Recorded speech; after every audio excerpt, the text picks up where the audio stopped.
Rabbi Manis Friedman, hello. Thank God it's Tuesday. So happy to have this time with you. Thank you so much for allocating it for us. And the people have spoken in its majority, and I think Hashem, God, heard our prayers and gave those who that majority, granted them the wish, which is Trump has won the election. And I heard. And now he is building a terrific cabinet of people who seem to want good things, who seem to care about people, who seem to want the right things and understand the needs of the people, the wants of the people, and that's what they're going towards, we hope. And so Trump did win, and the question is, what now? We've been wanting this and hoping for it, well, the majority, let's say, the one who won the election. But now what? Is this it? Are we going to get back to the good old days? What are we to be expecting or doing? Are we in a different place? So there are so many questions, because even though we got our wish, we still seem to be a little bit in a limbo state. Is it because Trump hasn't taken office yet? Or is it because things have changed and maybe we're a little bit still not at peace, worried? So many questions. Definitely worried. I mean, there were many people who rooted for him, who voted for him. Now they're worrying for him. So we definitely should not stop praying and davening and depending on Hashem for the answers. We don't rely on human beings, because even the greatest human being has to rely on somebody. So we might as well all rely on the same somebody. No intermediaries. So it's good news. It's very nice. It looks very positive. It's nice that for a change, goodness seems to be winning against the evil. But it's not exactly what we were hoping for. Like you say, what are we going to go back to as good as it ever was? Was it ever good enough? Like the people complain, like, make America great again. Again, like when? When was America great enough? When was the world great enough? So we still want a lot more than a human being can give. Even the best human being. With all good intentions. So we should be thankful for the victories, but this is not Mashiach. We still need a few giant steps towards Mashiach. And we're not going to give up on that. We're not going to settle for second best. Rabbi Friedman, it seems that the last 4 years really shook things up, especially the people, especially our consciousness. It seems we're being called awake. We were not so awake 4 years ago. And it took a lot of bad things for us to open up our eyes. So, of course, we want for things to come down and for things to be nice and for people to have a peace of mind and happiness in their hearts. But unfortunately, that does not lead to progress. Let's put it this way. So unfortunately, the 4 years of worrying and suffering and being mistreated in many ways has led humanity to a different level. to a level where we have different appreciation of things, where we have better values, where we have more, where our thinking is more intelligent. Let's put it this way. And we want better things. So now that, God willing, things are going to get better, does that mean that we're going to slow down again? Does that mean that we're going to get relaxed again? And unfortunately, it's not a great thing to understand that we need hardships to wake up, to grow, and to understand things better. So this is a little bit of a worrying moment, because when things are really, really good, people are so relaxed and they're not thriving for better. That is a danger, yes. But the fact that that's a danger is what we want to change. Mashiach's coming doesn't mean we're all going to sit back and do nothing, because life will be so easy. On the contrary, life will be so exciting we won't have time to sleep or eat. So it's not a retirement plan.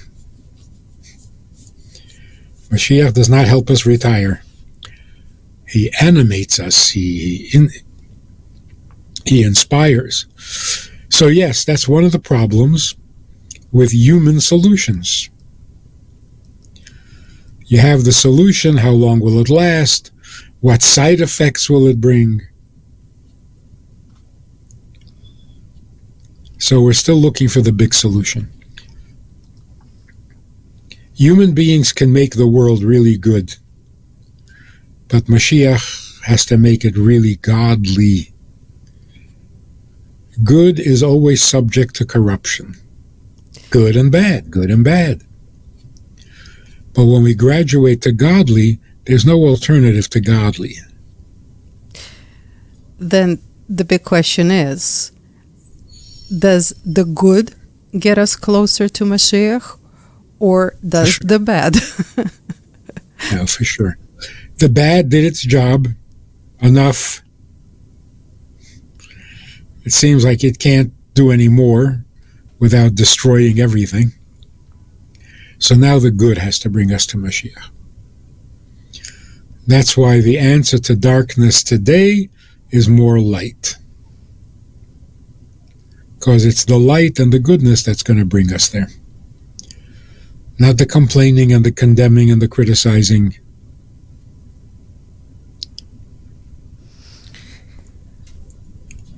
Rabbi Friedman, it's nice.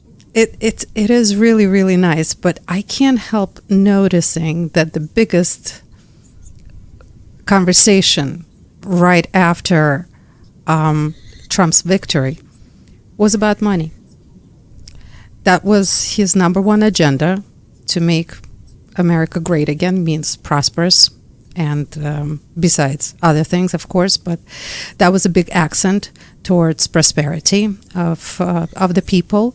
And of course, the first thing we heard right after his win is how the stock market went up, how people started doing much better again, obviously, especially those who were good already. And of course, the question is this what we're going towards? Or is this such an important aspect that we're again paying so much attention to prosperity, to monetary values, to material things, because that seems to be the accent right after the elections? Well, this is what a human being can control and can contribute.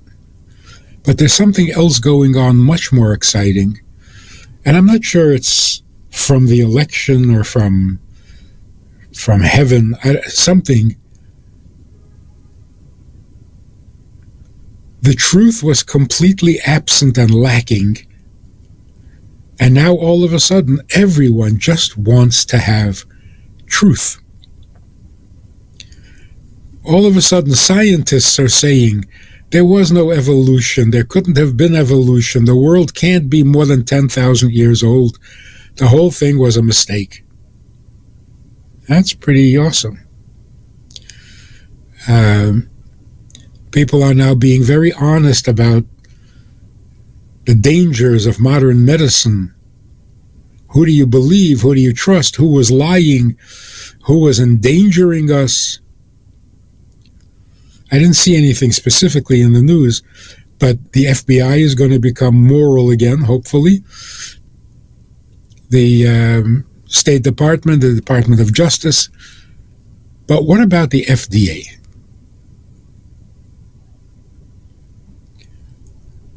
How did it become so acceptable? FDA approves of medicines, and then 2 years later you have to take it off the shelves because people are dying. Don't they test and examine and make sure that it's safe? What do they get paid for? FDA approved. It means nothing. It means be careful. Somebody going to fix that? Kennedy? People want truth. No more lying. No more half-truths. No more outsmarting and tricking and spinning things dishonestly to make a good sale or to make money. That's the really exciting part. It's what's happening to people, not to politics. People want truth, and people are telling the truth. And even the Pope, who comes out with this anti-Semitic, anti-Israel thing, that's the truth. Everybody thought he was so liberal, understanding, universal. Nope. So the truth is coming out, both positive and negative. Rabbi Friedman, the big question is, how do we know we're not being fooled again with this truth? I mean, sounds very good, sounds very promising, sounds positive.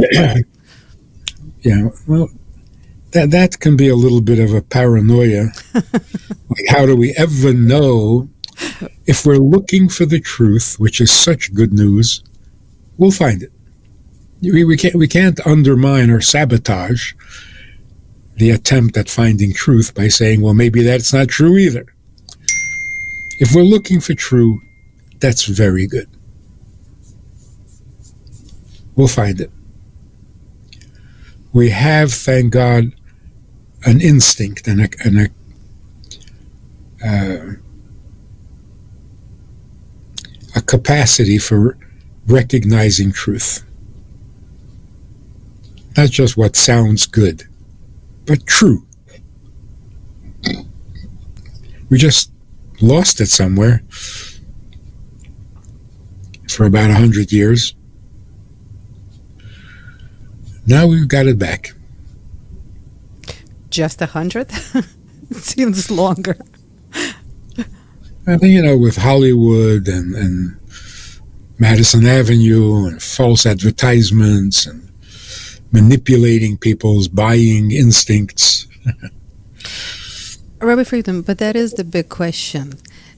We're not eliminating Hollywood. No, and Elon Musk and Mel Gibson and a whole bunch of other people are putting together a new Hollywood, a more moral Hollywood, I'm assuming.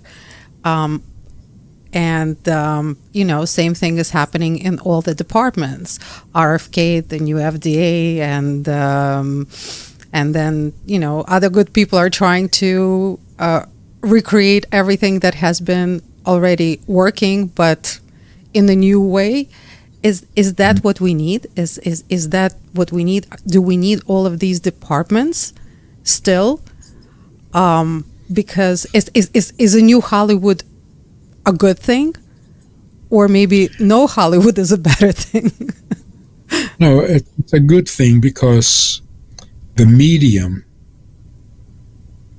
of film is very powerful. Entertainment, since the time of the Romans, the entertainment in the Colosseums, it's always been evil. Entertainment was always glorifying violence and immodesty and perverse. But it has developed into a very, very effective means of communication. So why lose that? Use it for the good. I would be very, very inspired and encouraged if people would stop using foul language. Why did it become so acceptable? I mean, people are talking to me, I'm a rabbi, I'm a chassid, and they don't hesitate to use foul language. Oh, excuse my French. No, I don't excuse your French. Stop it. Talk like a human being. I don't know, that's the decay of society. And those little things need to be fixed. And in some ways, when you fix the little stuff, the big bad stuff goes away. So people who are respectable and intelligent and in leadership positions, why do they talk vulgar? It's not acceptable. It's offensive. It's degrading. And what is it for? What is it for? Hey, you're listening to somebody, they're making a lot of sense, they're giving you good wisdom and intelligence, and all of a sudden it's like, what? You're still fascinated by the fact that you can say dirty words like a baby?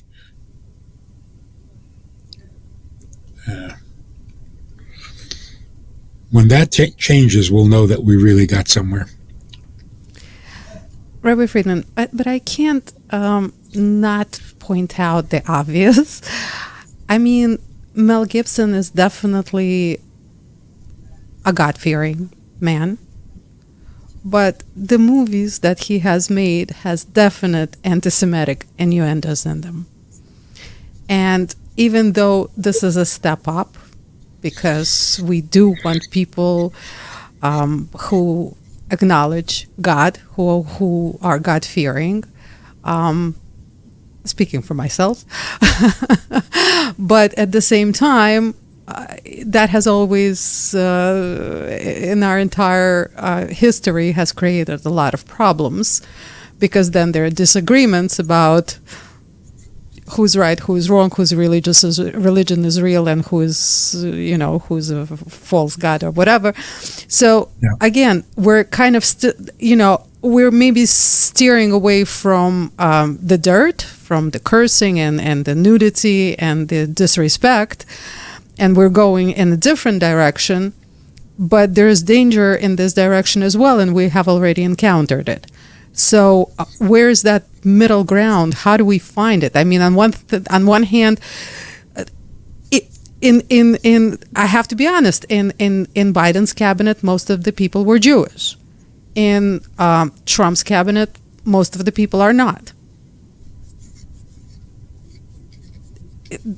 Does it mean anything? Is it good or bad? How do we look at it? But you're right. Most anti-Semitism in history was in the name of God. So the fact that somebody talks of God and says he believes in God doesn't mean that we're safe. And that's part of the revelation of the last couple of years. Just because you went to college and you're the president of an Ivy League school doesn't mean you're a decent human being. It's shocking. And those who believe in God and talk about God and doesn't mean you can turn your back on them. Because most anti-Semitism has come from religious people, or what we considered religious people. So Mel Gibson should not be considered one of our role models. But we have encountered quite a few outbursts from people who are close to Trump, such as Tucker Carlson against Jewish people. Again, for the same reason, because it's not the religion that, it's not his religion, let's put it this way. And in his religion, there are views that are against Jewish people. And that would not be the only example. Again, most of the Trump administration is God-fearing, but not in a friendly way to Jews. A lot are not in a friendly way to Jews. So should it be a concern? I don't think so. What's going to be with us is up to us. Mm-hmm. We're using it as a measure of decency or menschlichkeit. If they're good for the country, with positive values, not good for the country at the expense of everybody else. So that's what a good government is. We don't base a government on how much they like Jews. We're going to have to create pro-Semitism. Can't expect it from a stranger. If we can't do it for ourselves, why would somebody else do it?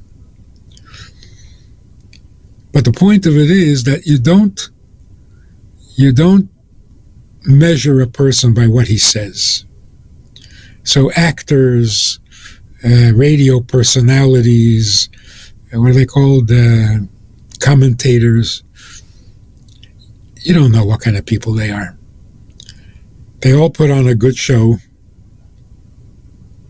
and a microphone in front of a camera. Who are they really? Who knows? But people who have done well, who have a track record of being on the right side of issues, that's more reliable.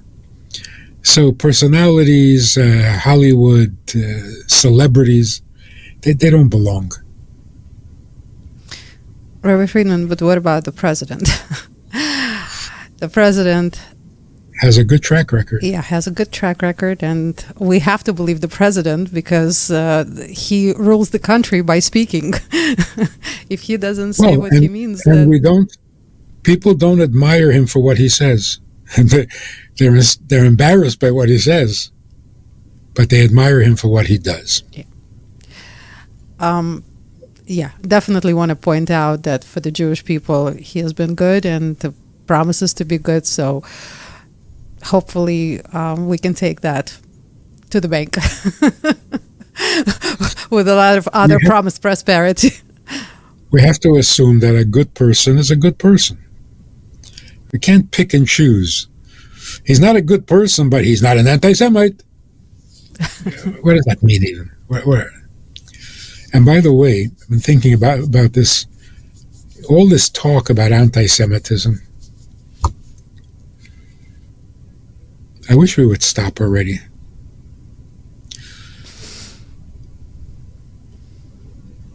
People who destroy property, people who threaten other people, who mug other people, why do you have to call it anti-Semitism? Why is mugging a Jew any less of a crime than mugging a non-Jew? Or why is it more of a crime? A crime is a crime, and it's not taken seriously. So the solution is to call it a hate crime. Why, a regular crime is not bad enough? If they would stop crime, the world would be a lot better. So if a Jew is mugged or robbed, why do you call it anti-Semitism? I wish we would stop. I have to specify then, Rabbi Friedman, then what do we call the recent Amsterdam attack on particularly Jewish people? Is that not anti-Semitism? It's criminal behavior. I don't care if you don't love me. That's not a crime. I don't care if you criticize me. That's also not a crime. I don't even care if you hate me. There's no crime there. That's why I so hate crime. Hate is not a crime. So you're going to punish people for hating? Oh boy. But if Jews are being singled out, that's... Yeah, sometimes Jews, sometimes blacks, sometimes Asians. Depends where. Sometimes Houthis, sometimes Sunnis. But is it a crime or isn't it a crime? It's a crime. That's all we really need to prosecute. Stop people from committing crimes. All of a sudden, crime is also a racist subject? Oh, a crime against who? What's the difference? It's not a good thing. It's not a good thing. And all of this focusing on anti-Semitism hasn't improved the world's attitude at all. All these years, fighting anti-Semitism, condemning anti-Semitism, keeping a record of anti-Semitism, it hasn't done it. Maybe it's made things worse. Rabbi Friedman. If somebody mugs me, I want him to go to jail for mugging, not for anti-Semitism. But I do have to bring something up. In Torah, it says that Jews really should not be the heads of countries other than Israel, should not be presidents of non-Jewish states. And right now, we do have Zelensky as president of Ukraine. And obviously, right now there's a war, but the war is going to be over. And there's going to be a sway in how he's going to be loved or hated. It has to be. It always is. And the fact that he is Jewish is definitely going to play. And one way or another, the entire Jewish population of Ukraine most likely is going to be affected. Hopefully, it's all going to be for the good. But history, unfortunately, gives us a different perspective. So, is this anti-Semitism because he is being called, as he is, a Jew, one way or another? He is a Jewish president of Ukraine. Mm-hmm. So again, anti-Semitism is not a crime unless you commit a crime. It's almost like begging people to love us, like dictating how people should feel. That's ridiculous. Let them feel whatever they feel. But if they pick up a gun or a knife, put them in jail. Rabbi Friedman, but why don't we ever hear that, it's always this Jewish guy did this and this and this. It's never this Anglo-Saxon guy did this and this and this. It's always, if there's a Jew, it's going to be pointed out. It's going to be, accentuated. I think we contribute to that with all of our paranoia or hyper focus on, it's anti-Semitic.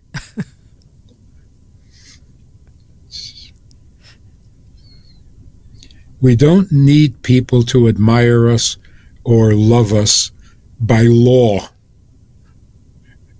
They should admire us and love us because we deserve it, not because it's legally mandated. Don't make laws about anti-Semitism. And don't make laws about loving your husband. If he's a good husband, he'll be loved. If not, not. Don't make laws about it. You can make laws against domestic violence, but not against feelings or opinions. So really, anyone who wants to criticize Jews, go right ahead. Somewhere there's a little kernel of truth there also, so But you see, calling it anti-Semitism almost justifies the violence. If you're an anti-Semite, of course you're going to commit violence because you're an anti-Semite. It goes together. I mean, how can you be an anti-Semite and not make a pogrom? You're a lousy anti-Semite. You make anti-Semites look bad if you don't. Actually, you know the story of Tevye? Shalom Aleichem story, Tevye? So Tevye was very, very popular with all the non-Jews in, what's the name of the city? Anatevka. Right. Yeah, Anatevka. They loved him, they adored him, they bought the cheese from him and the milk from him. And then anti-Semitism broke out all over and his friends came to his house and said, "We came here to beat you up." He said, "Why would you beat me up? You're my best friends." And they said, True, you're a very good man, but we can't not beat you up." So he says, "You're not that kind of person. Why would you become an abuser or whatever it is?" They said, "You're right. Okay, we're not going to beat you up. But we can't just walk away by doing nothing, so we'll break your windows." It's supposed to be a comedy, but it's the comedy of life. Once you're an anti-Semite, nothing? At least break his windows. How did that happen? There are plenty of people who are anti-communist. They didn't walk around breaking people's windows. There are Jews in Israel who are anti-Arab. They don't run them over with cars. They don't stab them in the streets. So feel what you feel, think what you think, and love what you love, and hate what you hate. But how do you pick up a gun? So it's almost like we're equating anti-Semitism with violence. It shouldn't. You can hate me with all your heart. You cannot hit me. That's called morality. It's like when God said, "Thou shalt not murder," who was he talking to? A person who never felt like killing? He's talking to somebody who is deeply tempted to kill somebody, and maybe for good reason. But the Ten Commandments says no. Hate him, but you cannot kill him. That's called morality. Rabbi Friedman, can we revert a little bit back to the beginning of our conversation, that we started to speak about the Mashiach, and right before the elections, you were speaking very positively that we're going towards the good, and the good is obviously the ultimate good, and there's a lot of good to come, and then we have a new administration now, and in the beginning of this conversation, you said that good is what's gonna bring Mashiach, not the bad. The bad made us wake up a little bit and maybe desire it more, but the good is what's gonna usher in the era of the Mashiach. Can you explain that a little bit more? Can we elaborate on this? It sounds very exciting. It's like, why wouldn't we want to go back to things as they were? At the best of times, whenever that was, I don't know. The reason we don't want to go back to that is because we were there and look what happened. You're going to go back to as good as it ever was, and what happens after you have that kind of good? All sorts of bad stuff. So why would you want to go back to something that was good but couldn't maintain itself? We don't want to go back to what was. Even the best of what was didn't last. We want something that is absolutely moral in essence, which cannot go back. A condition that can't be corrupted. If it can be corrupted, then there's already something wrong with it to begin with.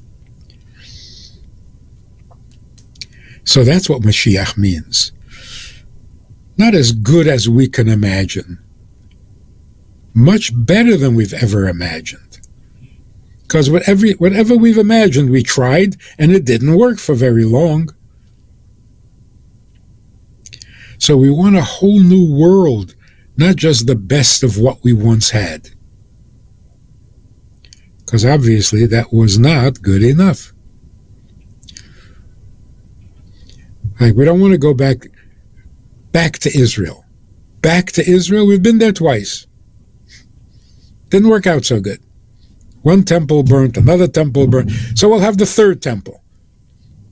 And, no, we don't want another temple that can be burned. We want the final temple that is indestructible. And what that is like is really hard to imagine because it's never been before. That's really what we're looking forward to. Not people being good. Goodness becoming reality. So that it's not really an option to be good or not be good. How can you not be good? That's got to go. Will we no longer have freedom of choice? We'll have freedom of choice. The choices will be different.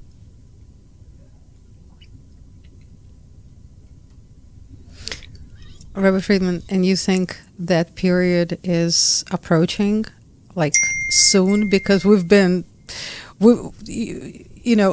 it's bad, we think, oh, it's got to get better. It's got to get better now, and we're like, it feels so close. But now that the good is coming, but it's still the human good, it's still the good that we are creating. How do we know that it's not pushing away the coming of the Mashiach, but bringing it closer? And how do we know that we're, closer to it rather than further away from it?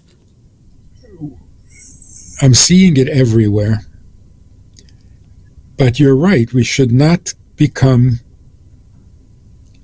pacified by good improvements. We're not going to fall for it again. A good improvement could last a year, 4 years, 10 years, not good enough. We want that ultimate change. A world according to God, not a world according to MAGA. But wanting it, is it enough? We've always wanted it. We weren't sure exactly why. And in good times, we kind of forgot about it. That's the fear part, in my case. The need for it. So, okay, this is good enough. It's like a person who has a bad infection in his tooth, and he takes a painkiller, and, stopped hurting. Okay, good enough. It's going to hurt again in 20 minutes. So we don't want a painkiller. We don't want a ceasefire. We don't want a victory of good over evil. We want no more evil. So let's not settle or let God off the hook and say, oh, thank you so much, I'm fine now. No, I'm not fine. I'm not fine. I don't want 4 good years politically. We want that ultimate change, which has to happen. This struggle between good and evil is not forever. Because then it's not a struggle, it's just an obsession. The good wins over evil so that there is no evil. Now we're talking. So it's not enough that the good guys beat up the bad guys. There can't be any bad guys. Because if there are, then sooner or later they'll be running the country again. So we shouldn't settle for less than the complete, ultimate good news. And it is coming. It is coming. People want to serve God. I've never seen this before. I've never read about it. I don't know that it ever happened in history. There were times when we believed in God, and there were times we got distracted. Then we went back to believing, and everything was great. Now we don't want to go back to believing. We want to serve God. That is so much more godly. So there are very positive developments. We shouldn't get pacified by big improvements. That's the whole point. We shouldn't. There is a good, yes. There's a good that we're looking for, not just any good. The good. The good that God envisioned when he created the world. And this is not it. This is not the ultimate good.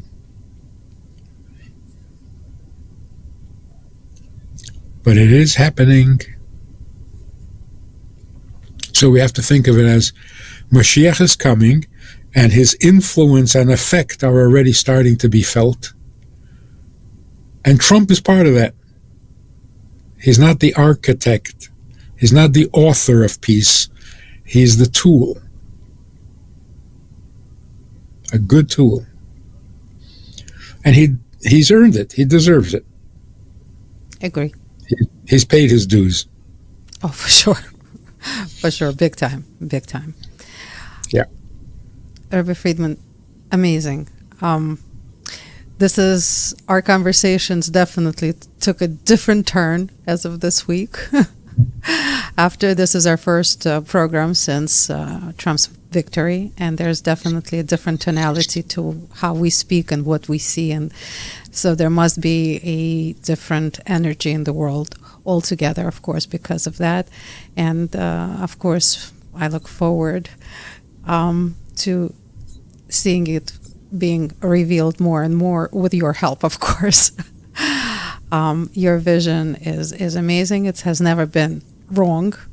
And thank you so much for, again, the optimism as far as that the good should lead us to more good, not revert the process. Thank you for that. Thank you very much. And we will have the good news. It's coming. Amen. We're so justified in being optimistic all this time.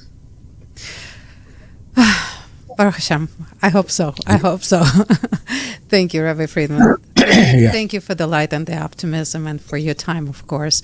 Have a wonderful week until next, thank God it's Tuesday. Thank you so much.